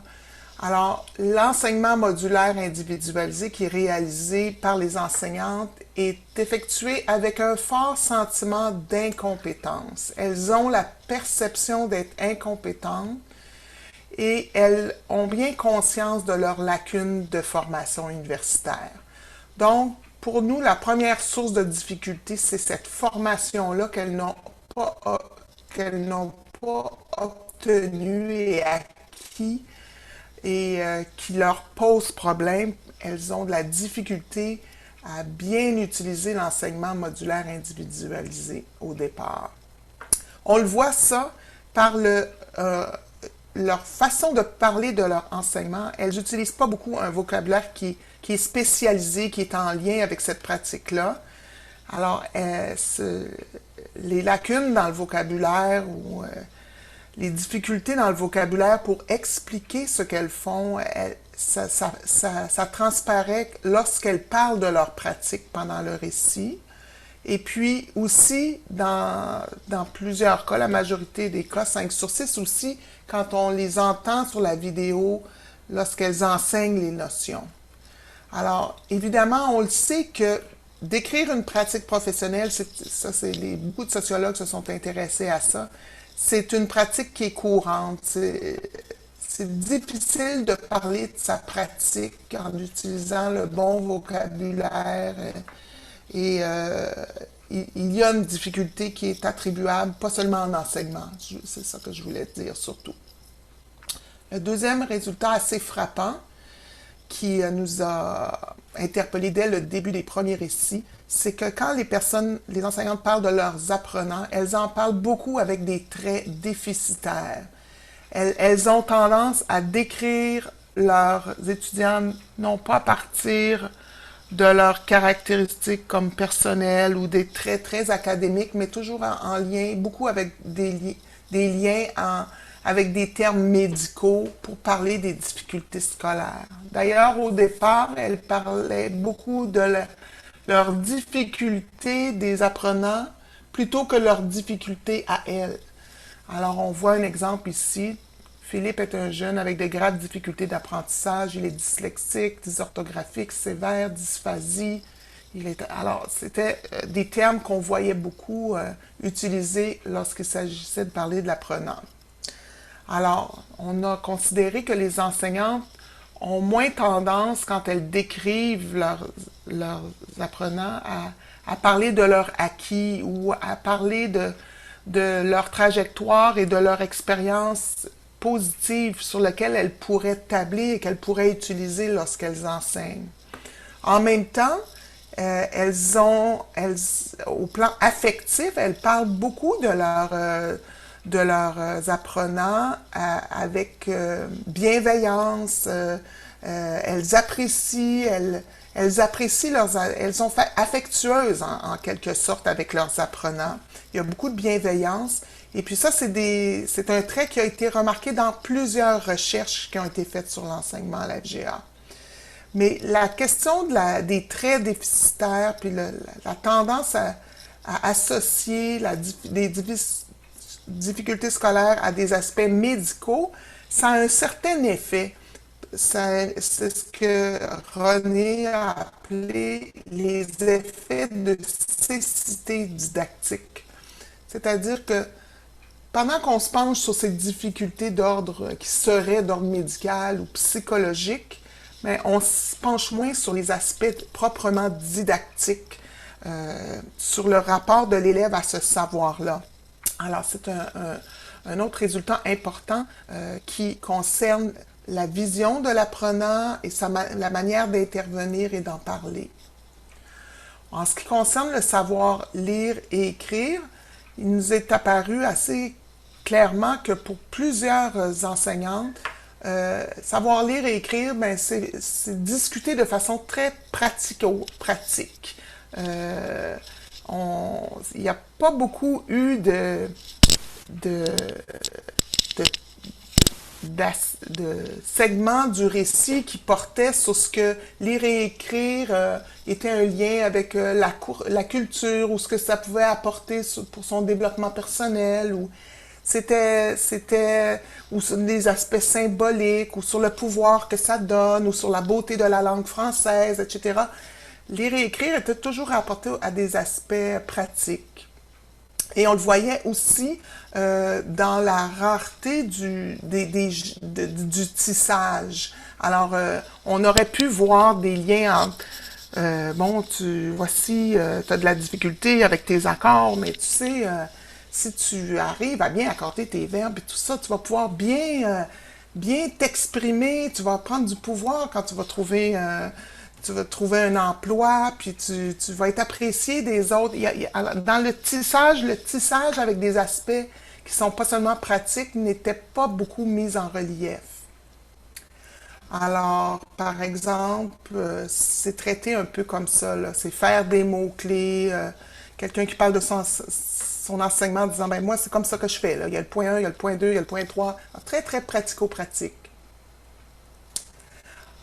Aussi, on a bien vu que l'enseignement modulaire individualisé, ben, il joue un rôle central et le cahier d'apprentissage est l'outil premier des personnes enseignantes. Alors, donc, le cahier d'apprentissage, évidemment, c'est le savoir est déjà dans le cahier. Ça a été bon, c'est bien décrit ça dans un document qui a été produit par la TREAC au sujet des cahiers d'apprentissage. Alors, le cahier, normalement, c'est là que doit puiser l'apprenant son savoir et puis l'enseignante devrait, on suppose qu'elle devrait principalement guider ou assister ou soutenir son apprenant. Ça, c'est des gestes plutôt de tissage et de pilotage. Mais ce qu'on voyait beaucoup, c'est que les enseignantes, elles font encore beaucoup d'étayage du savoir. L'étayage est vraiment prédominant. Alors, donc, on a une intervention enseignante qui est vraiment centrée sur la transmission du savoir parce que ce qu'on voit, ce qu'elles disent beaucoup, c'est qu'il y a un déficit de compréhension de la part des apprenants. Ils ne comprennent pas toujours ce qui est indiqué dans le cahier d'apprentissage. Alors, elle doit faire beaucoup de précision et aussi, elles utilisent le cahier d'apprentissage surtout pour préparer pour les tests et les pré-tests. Alors, il y a beaucoup d'importance accordée aux tests et aux pré-tests. Au sujet du cahier d'apprentissage, on a vu que le pilotage est fortement mobilisé, surtout pour maîtriser les outils. Alors, ça, là, dans les centres d'éducation des adultes, il faut, je pense, réaliser jusqu'à quel point c'est exigeant et ça demande une pratique particulière de travailler avec des cahiers d'apprentissage. Il faut vraiment les connaître au préalable. Il faut se documenter pour bien connaître les cahiers avant de débuter un contrat, avant de commencer un nouveau groupe classe. Il faut les choisir. Il y a beaucoup de cahiers d'apprentissage. Il faut choisir ceux qui nous conviennent le mieux, ceux qui nous semblent les plus adéquats. Il faut repérer, une fois qu'on est avec notre élève, l'apprenant, lorsqu'il vient nous consulter à notre bureau, il faut choisir, repérer le bon cahier dans lequel il est en train d'apprendre. Il faut l'utiliser avec efficacité. Et puis, souvent, les enseignantes utilisent et préparent de nouveaux outils, outils pédagogiques en complément au cahier. Alors, il y a beaucoup de travail à faire avec le cahier qui sont de l'ordre du pilotage. On a vu que pour elles, il y a des enjeux particuliers. Elles vérifient la durée de leur consultation. Elles aimeraient passer plus de temps avec chaque élève, ce qui n'est pas possible. Elles cherchent à être équitables entre chacun des apprenants, leur donner du temps à chacun. Certains CEA ont des normes pour la réalisation des cahiers, le nombre d'heures. Il y a aussi beaucoup de pression. On a vu que la pression des apprenants pour réaliser rapidement leur cahier, ils veulent passer à un autre niveau, ils veulent passer leur pré-test. Alors, c'est bien documenté ici dans cette recherche-là, ces enjeux que vivent les enseignants avec l'enseignement modulaire individualisé. Alors, le résultat numéro 5, c'est qu'il y avait une tendance très forte à attribuer les difficultés d'enseignement aux mauvaises conditions institutionnelles, c'est-à-dire aux conditions qui proviennent principalement du ministère de l'Éducation. Alors, une critique des programmes en particulier, une critique des cahiers d'apprentissage qui sont fournis par des acteurs externes qui sont les maisons d'enseignement, un manque de cahiers d'apprentissage dans des niveaux les plus bas, comme en alphabétisation. Alors, elles ont tendance à attribuer leurs difficultés à ces conditions-là, et elles ont en partie bien raison, évidemment. Mais malgré un fort accent sur leurs conditions institutionnelles et organisationnelles également, nous avons remarqué qu'elles ne se tournent pas vers le syndicat comme un élément qui pourrait les aider à solutionner leurs problèmes. On aurait pu s'attendre à ce que cette tendance à attribuer cette association qui est faite avec leurs conditions de travail les aurait incités à s'engager syndicalement ou à parler de l'acteur syndical comme un acteur pouvant être aidant, et pas du tout. Dans ces 6 cas étudiés-là, elle ne juge pas l'engagement syndical comme potentiellement porteur pour solutionner les problèmes. Alors ça, c'est des éléments qui regroupaient l'ensemble ou la majorité, 5 sur 6 des enseignantes.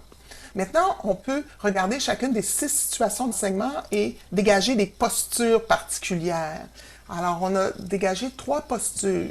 Alors, certaines enseignants ont une posture d'accompagnement, d'autres plutôt une posture de contrôle et d'autres, une posture de laisser-faire.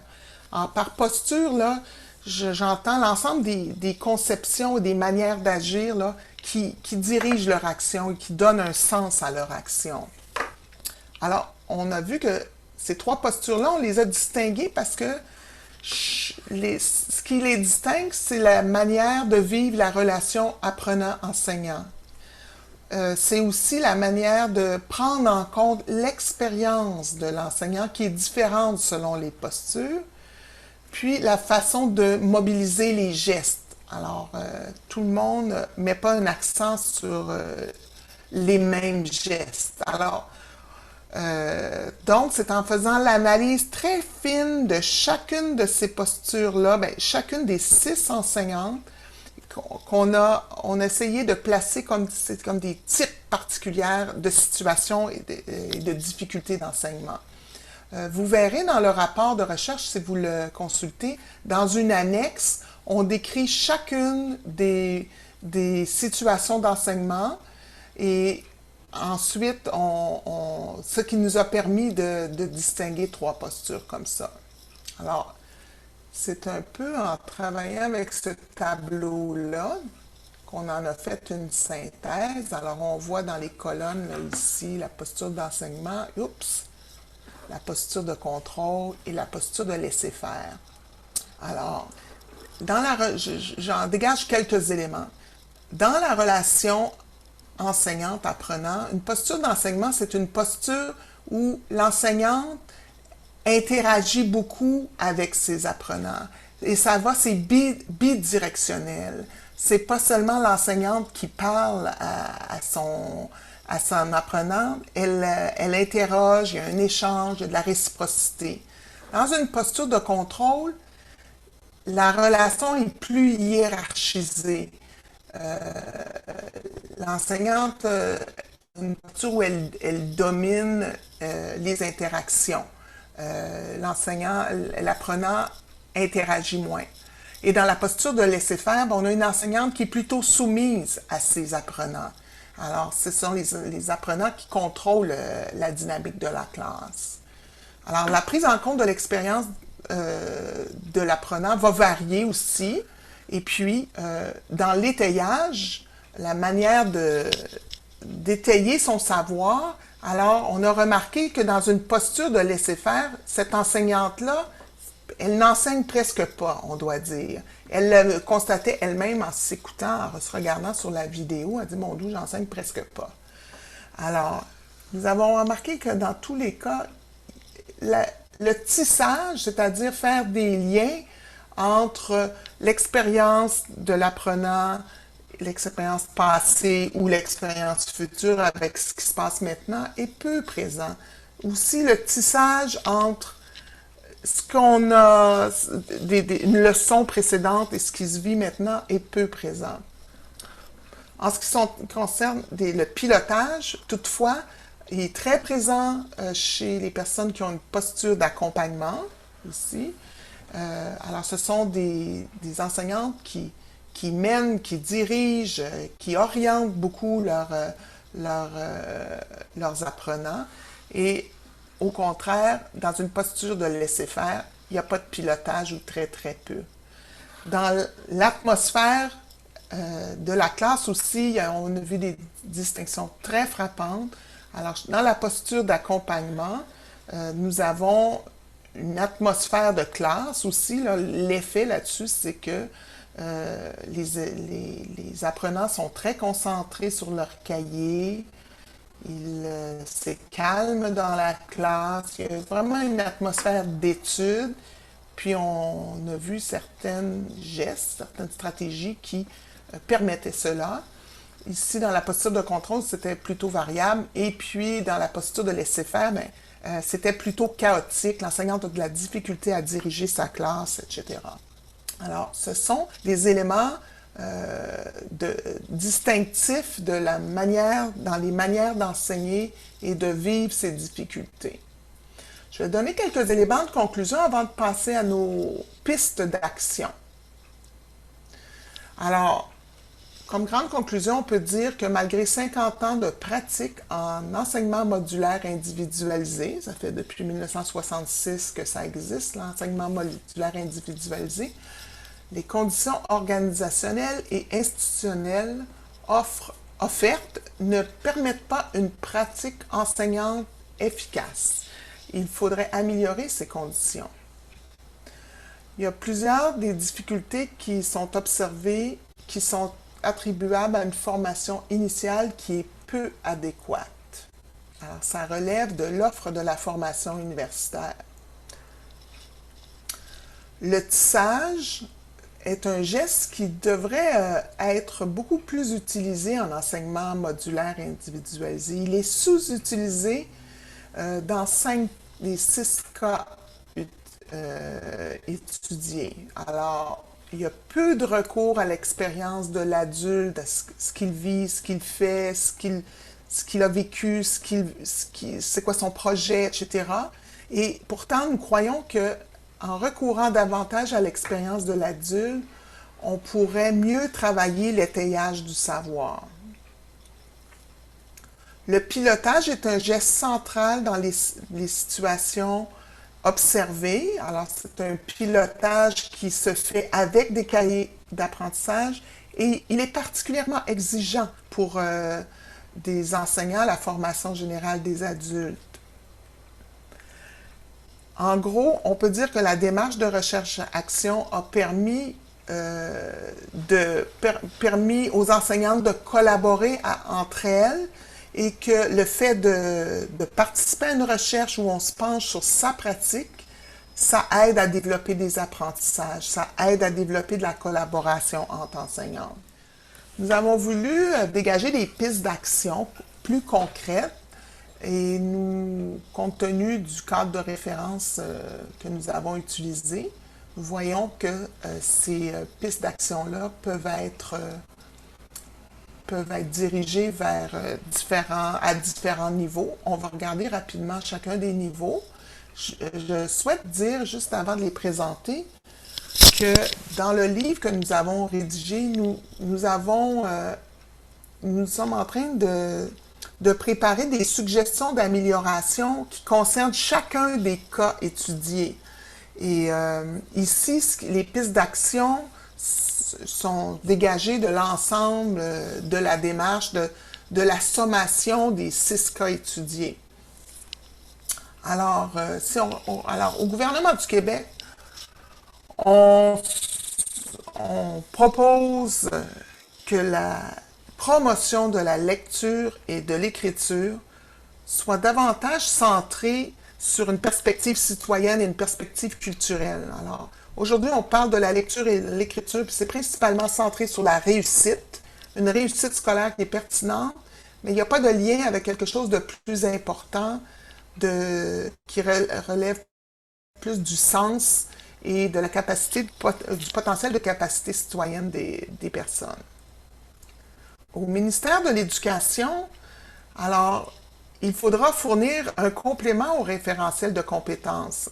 L'année dernière, le ministère a renouvelé son référentiel de compétences. C'est un référentiel qui est pertinent, on trouve pertinent, mais qui est très générique. Et il s'est engagé à fournir un complément qui concernerait plus directement la formation générale des adultes. Alors, on croit qu'il devrait être publié, on souhaite qu'il soit publié sous peu afin que les enseignants puissent se reconnaître dans les compétences qu'il est demandé pour eux. Les programmes d'études et le matériel auraient intérêt à être encore plus adaptés. Comme je l'ai mentionné tout à l'heure, alors il y a une grande variété des situations langagières, il y a des niveaux différents, ça a été bien illustré par 2 des cas en particulier. Alors, il y a une nécessité de ce côté-là.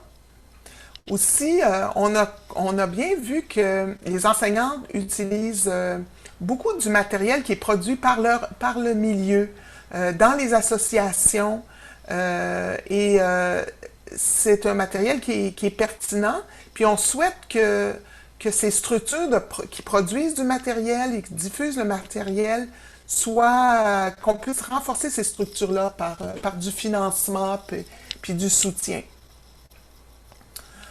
Aussi, il serait nécessaire d'assurer un meilleur financement de la formation continue. Le nombre de journées formation continue en FGA semble nettement insuffisant, puis ça a été mentionné par les enseignants. Les universités, alors nous devons, et là nous, en tant qu'universitaires, on a notre responsabilité, nous devons développer une offre de formation universitaire qui est plus complète. Nos programmes, actuellement, il y a 2 universités là, qui s'intéressent à la FGA. Il y a l'Université de Sherbrooke qui offre un programme court qui porte spécifiquement sur la FGA. Leur maîtrise en enseignement est aussi ouverte à recevoir des étudiants qui s'intéressent à la FGA, mais il n'y a pas de cours qui portent là-dessus spécifiquement, même si on peut faire notre stage en milieu de FGA. Puis, il y a l'UQAM avec la maîtrise en enseignement qui a un profil FGA. Mais l'offre n'est pas complète. Ça prend une offre qui concerne aussi le premier cycle, puis qui concerne l'ensemble des programmes et des services d'enseignement. Nous devons aussi, comme université, assouplir notre offre de formation continue. Alors, avec des formats variés, permettre de la formation à distance, des cours des fins de semaine.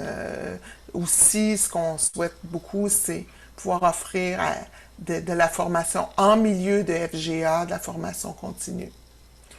Et puis, nous devons intensifier notre recherche, évidemment. Alors, pour les centres de services et les centres d'éducation des adultes, nous croyons qu'il faut absolument assurer un temps de préparation qui soit plus long lors de l'octroi des contrats. Alors, on l'a vu très bien dans un des cas étudiés, l'enseignante revenait constamment là-dessus. Elle n'a pas été préparée adéquatement, puis elle se trouve pendant tout le temps de son contrat à courir après son temps, puis à improviser en quelque sorte ou apprendre le contenu des cahiers en même temps que ses apprenants. Nous croyons aussi qu'il faut encourager la formation continue qui permet une collaboration entre les centres d'éducation des adultes. On a vu, nous, dans notre groupe de discussion, les personnes provenaient de 6 centres différents, 5 centres plus un centre de détention. Et le fait d'enseigner dans différents contextes permet de montrer différentes façons de faire, différentes ressources. Alors, elles apprennent beaucoup l'une des autres. Et puis, la formation continue, une part de la formation continue devrait traiter aussi de la matière enseignée. Le français, langue d'enseignement, ici, on voyait qu'il y avait un besoin de connaître mieux la matière enseignée et comment l'enseigner. J'en ai glissé un mot, l'encouragement au chevauchement de service. Alors, c'est de permettre je sais que ça existe déjà, le chevauchement de service, c'est-à-dire qu'un apprenant pourrait être inscrit à la fois en ISP et en français, langue d'enseignement, en formation de base commune, c'est-à-dire progresser plus rapidement, répondre mieux à ses besoins. Et ça permet aussi d'accélérer le parcours de formation, ce que souvent les apprenants souhaitent. Et comme ils font de la pression sur les enseignantes, c'est un moyen pour répondre à leurs besoins de progresser plus rapidement. Enfin, il serait intéressant de mieux informer les apprenants sur l'importance de la langue, de la maîtrise, de cette compétence de la langue.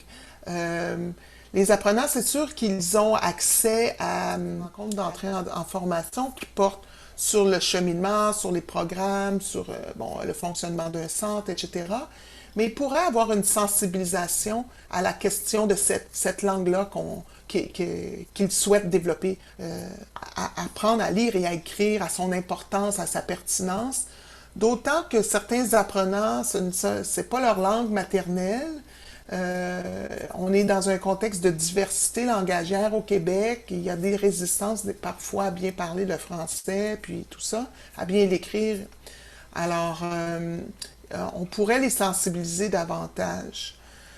Aussi, l'entourage des apprenants, vous le savez très bien, la famille, les amis ont une influence sur la motivation des apprenants, sur leur persévérance.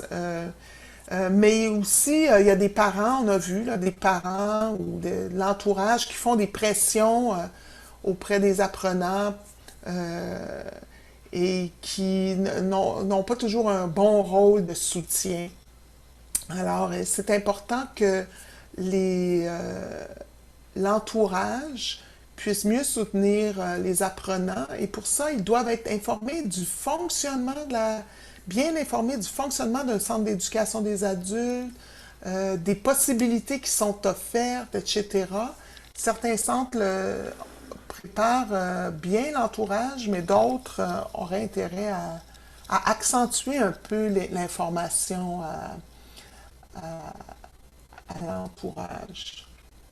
Aussi, nous avons fait des recommandations, nous suggéré des pistes d'action aux associations, autant les associations syndicales que professionnelles. Alors, nous encourageons les syndicats et aussi certaines associations, là, comme la KFGA, par exemple, à continuer les efforts pour améliorer les conditions de travail de la formation générale des adultes. Puis on encourage les enseignants à s'engager collectivement et aussi les associations à recruter à recruter des personnes qui ont vraiment cette envie et qui seraient stimulées par un engagement collectif. Enfin, le personnel enseignant. Alors, il nous est apparu que les enseignantes vivaient beaucoup d'isolement dans leur pratique. Et elles restent seules souvent devant leurs difficultés à enseigner.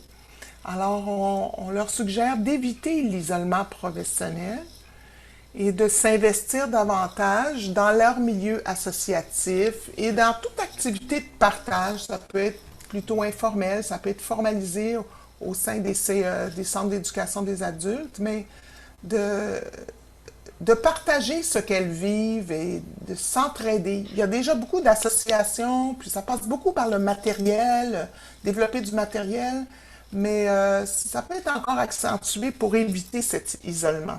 Je pense que le milieu de la FGA est dynamique, très dynamique, avec les multiples associations et ressources. Il y a beaucoup d'initiatives qui sont prises, mais c'est quand même un personnel enseignant qui est en précarité d'emploi et il y aurait intérêt à éviter l'isolement professionnel dans cet aspect-là du partage de sa pratique.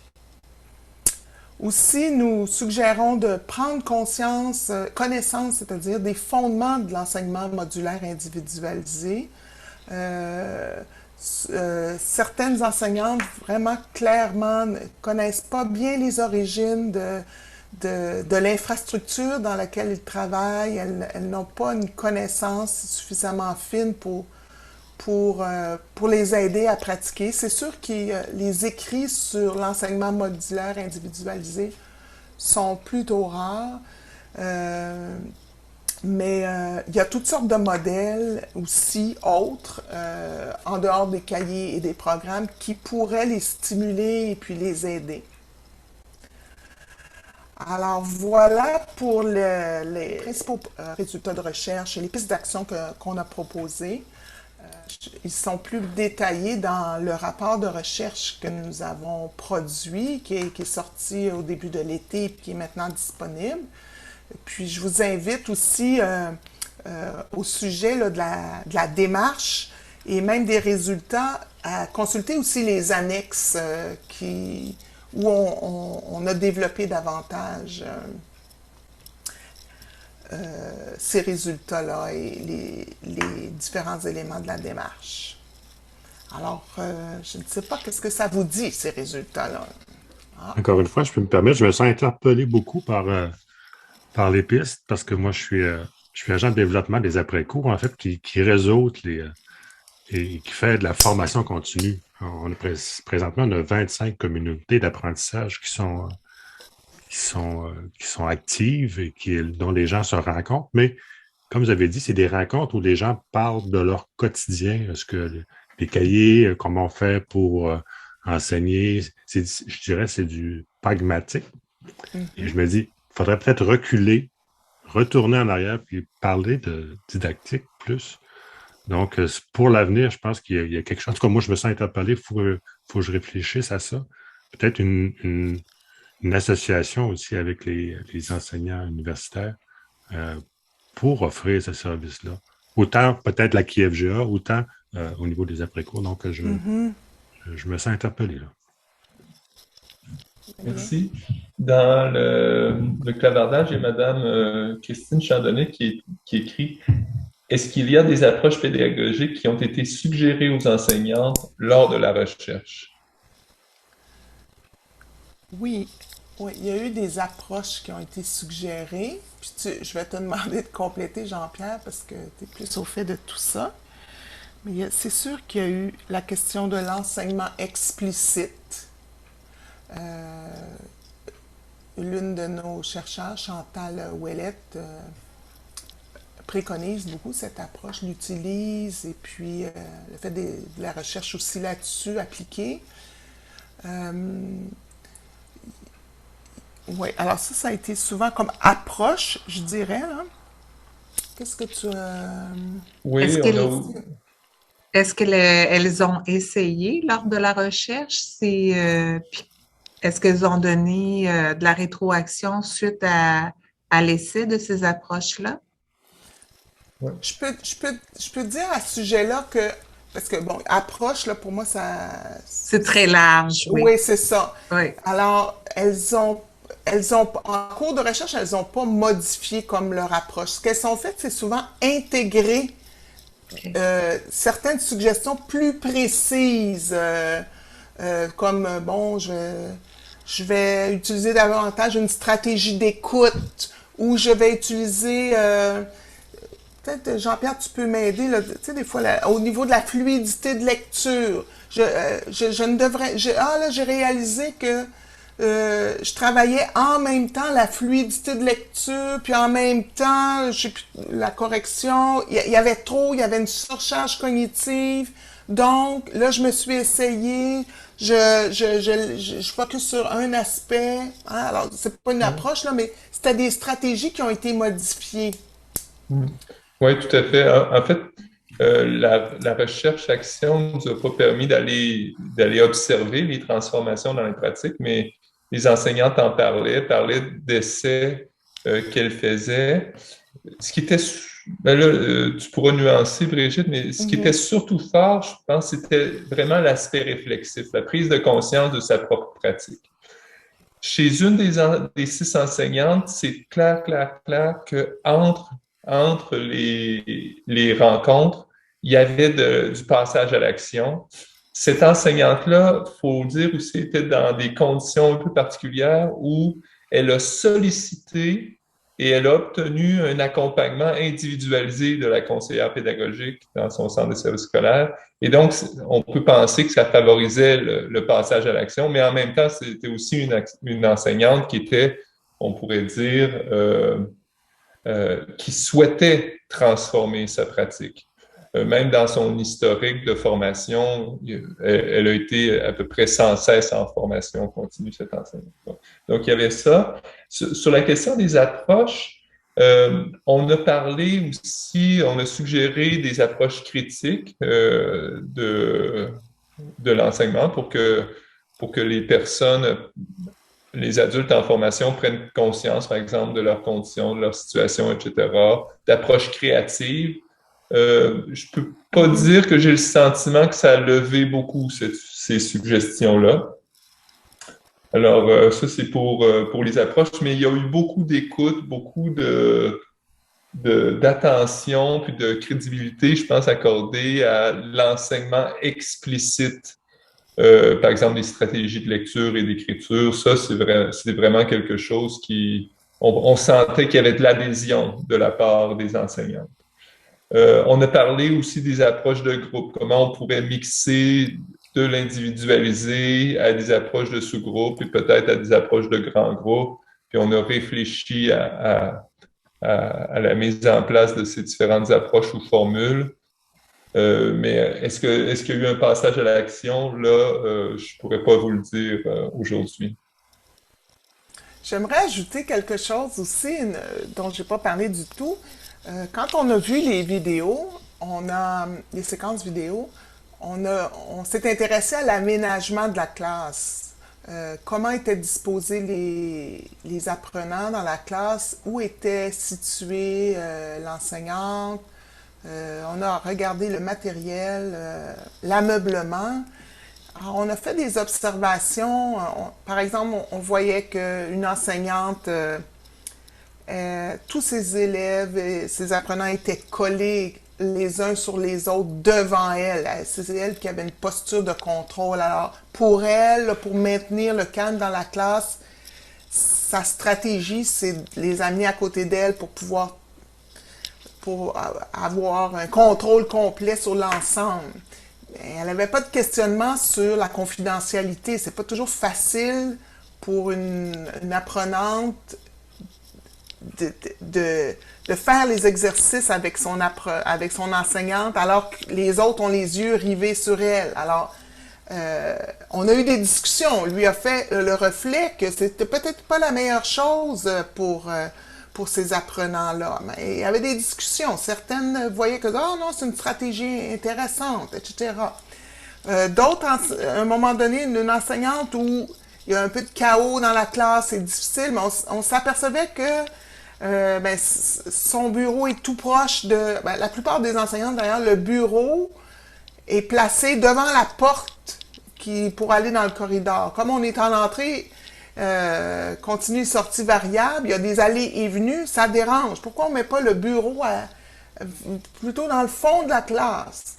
Ou des petites choses comme celle-là qu'on pouvait faire des recommandations au sujet de l'aménagement aussi. L'ameublement n'est pas pensé du tout pour un accompagnement individualisé.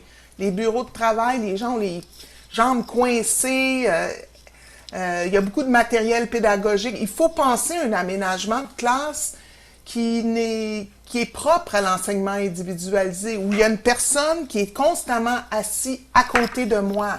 Alors, puis il y en a qui sont gauchers, puis il y en a qui sont droitiers. Donc l'enseignante, il faudrait avoir une chaise qui pivote, puis... Alors, ça n'a pas été signalé comme des situations d'enseignement difficile, mais bon, c'est des observations qui ont été faites aussi, qui montrent que les enseignantes sont placées dans des conditions où on n'a pas pris en compte que c'est de l'enseignement modulaire individualisé. Justement, à ce sujet, il y a Madame Alexandra Lamotte qui dit, vous dites qu'il y a peu d'écrits sur l'enseignement modulaire individualisé.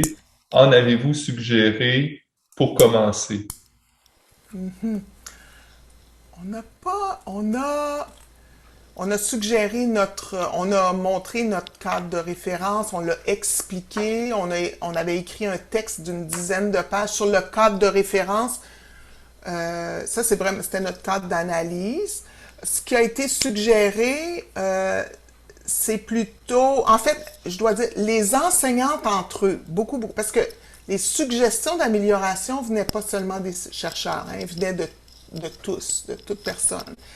Nous avons remarqué que les enseignantes se suggèrent beaucoup du matériel comme une solution à la difficulté. Ça, c'était assez fort. Tiens, je vais te montrer mon matériel. Regarde, moi, j'ai développé un outil. Ou regarde, ça, on a trouvé ça. Ou j'ai suivi telle formation à l'après-cours, puis etc. Le partage du matériel. Nous, on a fait des suggestions, on a nommé des auteurs. On a nommé des auteurs de temps à autre aux enseignantes. Mais je dois dire, puis c'est pour ça que nous voulons préparer on appelle ça un guide, là, mais ça va vraiment prendre... au départ, on voulait un guide pédagogique, mais on a vu le besoin de connaître les fondements. Alors, on a décidé, et avec eux, on les a consultés, avec elles, les enseignants, on prépare vraiment un livre. Le livre va contenir un peu les fondements, des approches différentes, ce que c'est l'enseignement modulaire individualisé. Il va avoir les récits, il va avoir nos suggestions, des principes dont il devrait tenir compte. Alors, voilà ce qu'on est en train de préparer. Peut-être, j'ai mis dans le chat un lien vers un article que j'ai écrit sur l'enseignement modulaire individualisé. Quand on dit qu'il y a peu d'écrits sur l'enseignement modulaire individualisé, c'est que à partir des années 70, quand ça a été comme inventé puis mis en place, bon, ça a été implanté aussi en formation générale des adultes. Dans les autres ordres d'enseignement, ça a pris d'autres formules. On a aussi appelé ça enseignement à distance. Entre autres, ça s'est transformé sur les plateformes électroniques, tout ça, les plateformes numériques. Puis, ça ne s'est pas toujours appelé enseignement modulaire individualisé. Il y a eu de la recherche qui a été faite dans les autres ordres d'enseignement, mais pas vraiment en formation générale des adultes. Puis ça s'est un peu, en tout cas le rapport de 1992 à la TREAC montrait que ça commençait déjà à se figer un peu dans les manières d'utiliser les modules, tout ça. Puis, vous pourrez consulter l'article, là. Il y a Lisanne qui a une question. Oui, donc c'est une question un peu large, là, vous verrez si vous voulez y répondre, mais en andragogie, on parle beaucoup de susciter l'expérience de l'adulte pour enseigner. C'est comme un des fondements qui a été répété, là, puis qui est présent chez plusieurs penseurs dans mes cours, mettons. Puis vous le proposez avec le tissage, si je ne me trompe pas, de faire davantage de tissage. Puis, vous avez remarqué aussi que des enseignantes étaient dans une posture de contrôle. Puis, je sais que par rapport à l'enseignement, à la FGA, il y a une perception ou une réalité que c'est des étudiants, des étudiantes qui proviennent de l'éducation des jeunes, sans discontinuer. Des programmes aussi comme Français de transition qui vont comme occuper une grosse partie d'une école dédiée à l'éducation des adultes. Donc, il y a comme une transition qui se fait à partir en continuité avec la formation initiale. Moi, si je pense j'étais prof au secondaire, je pense que j'adopterais quand même une perspective andragogique. Là.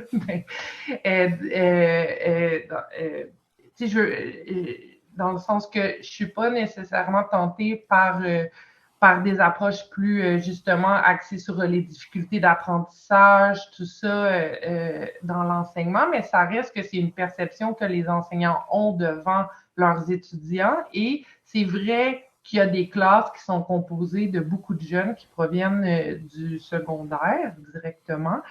Puis je me demandais si vous aviez réfléchi à cette posture-là, j'ai de la difficulté à formuler ma question, mais à cette posture-là que l'enseignant à la FGA peut adopter devant des jeunes tout en étant andragogique. Comment est-ce que c'est à nous de composer est-ce que comme tout à coup maintenant on va les traiter en adultes puis on va le faire advenir qu'ils deviennent adultes? Est-ce que en fait ils sont pas disposés? Est-ce qu'ils sont pas disponibles à un tel traitement?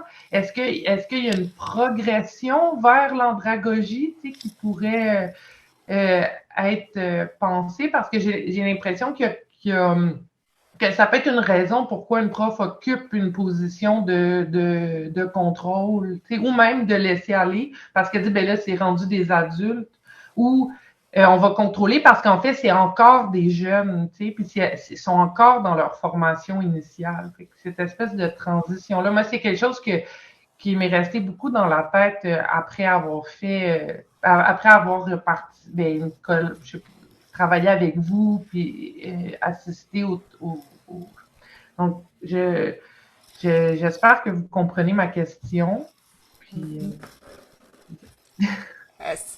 c'est une intéressante question qui n'est pas facile. Veux-tu répondre, Jean-Pierre? Je pourrais compléter, peut-être? Oui. Pour moi, je retiendrai un mot de ce que tu as dit, Lisanne, c'est le mot « disposer ». Est-ce que les adultes sont disposés, par exemple, à s'engager dans le contexte? Puis, disons, il y en a certains qui ne sont pas disposés. Puis, j'accroche sur ce mot-là parce que dans les théories qui courent présentement, puis auxquelles moi j'adhère pas mal parce qu'on voit des liens aussi avec le terrain, c'est l'idée de pluralité. Quand on dit disposer ou pas disposer, c'est comme un peu binaire, mais quand on pense à la pluralité, on pourrait penser que dans certaines situations, la personne n'est pas disposée, mais que dans d'autres, elle l'est. C'est pour ça que dans le rapport, une des pistes qu'on suggère, c'est les chevauchements de pratique ou les chevauchements de service.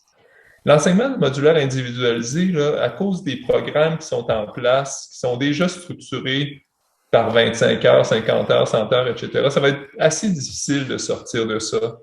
Puis du fait que, comme Brigitte l'a dit, les savoirs sont comme inscrits dans le module, c'est difficile de dire, OK, à cette page-là, tu vas déclencher une expérience.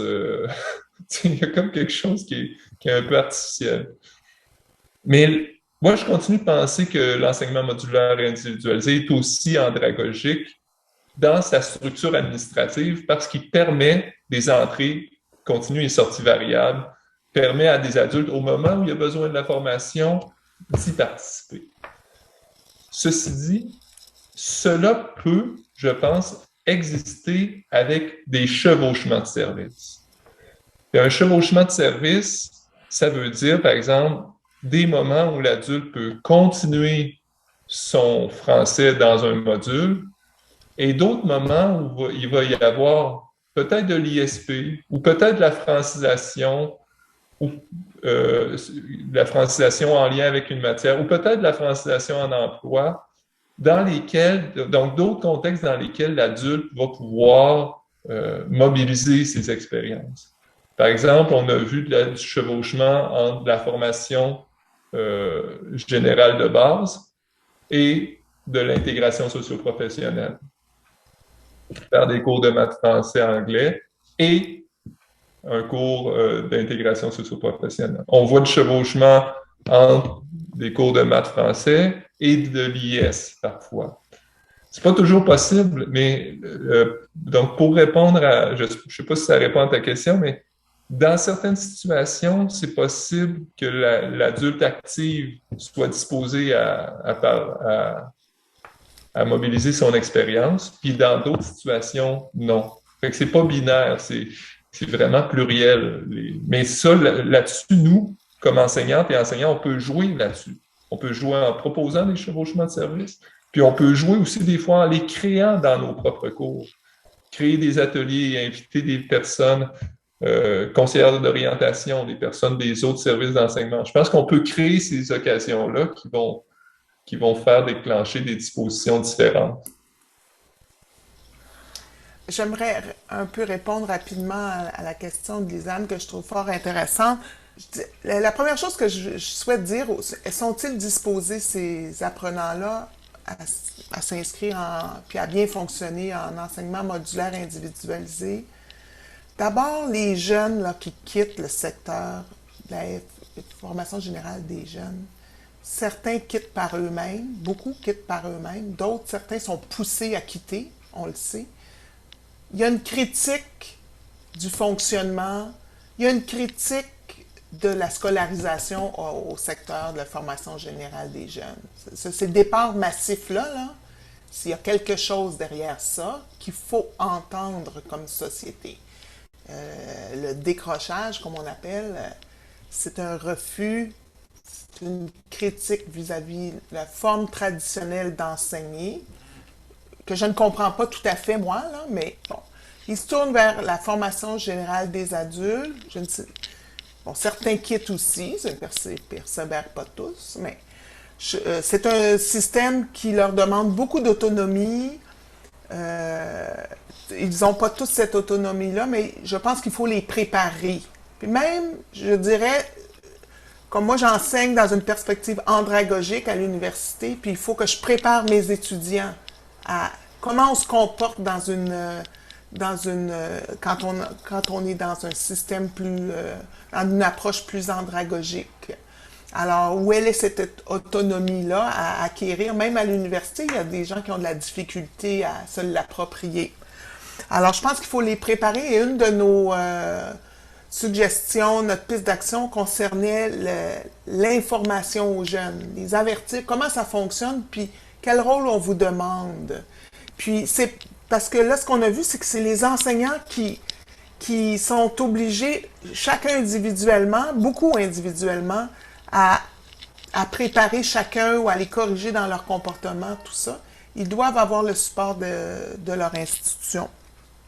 Alors, mais puis c'est sûr que la plupart des enseignantes n'ont pas appris dans leur formation elles-mêmes à opérer avec ce système-là. Alors ça, c'est une difficulté. Bon, c'est ce que je peux dire pour l'instant là, sur la disposition. Il y a une réflexion au plan collectif aussi, pas juste dans la stratégie. Est-ce que... Alors nous, on a dépassé notre temps d'une dizaine de minutes. Je vois qu'il y a encore 24 participants. Je trouve que ça montre votre intérêt. Je vous remercie beaucoup. Je pense... Là, je vais réouvrir juste mon petit... je l'ai fait fermer. Je vais partager mon écran encore pour vous montrer juste la petite suite là, qui est très courte. Vous avez ici... alors, vous avez le lien sur le rapport de recherche qui va être déposé. Il y a un rapport de synthèse, puis notre livre s'en vient. Je crois qu'il devrait être prêt à l'automne l'année prochaine. Alors, je veux vraiment vous remercier là, de votre attention. Je vais laisser... je vous remercie de votre attention. Merci de vos questions. On a pris en note. Merci de votre intérêt. Et merci à Jean-Pierre là, pour ce complément à ma présentation. Et je peux vous dire qu'à l'université, en tout cas l'équipe d'éducation des adultes, on est très intéressé à poursuivre notre collaboration avec la FGA. Puis on a une responsabilité comme université aussi, puis on s'y affaire. Le chemin est long, mais on poursuit. Et puis si dans vos centres vous êtes intéressés à des collaborations, on est quelques profs là, très ouverts à ça. Alors merci, à la prochaine. Merci tout le monde.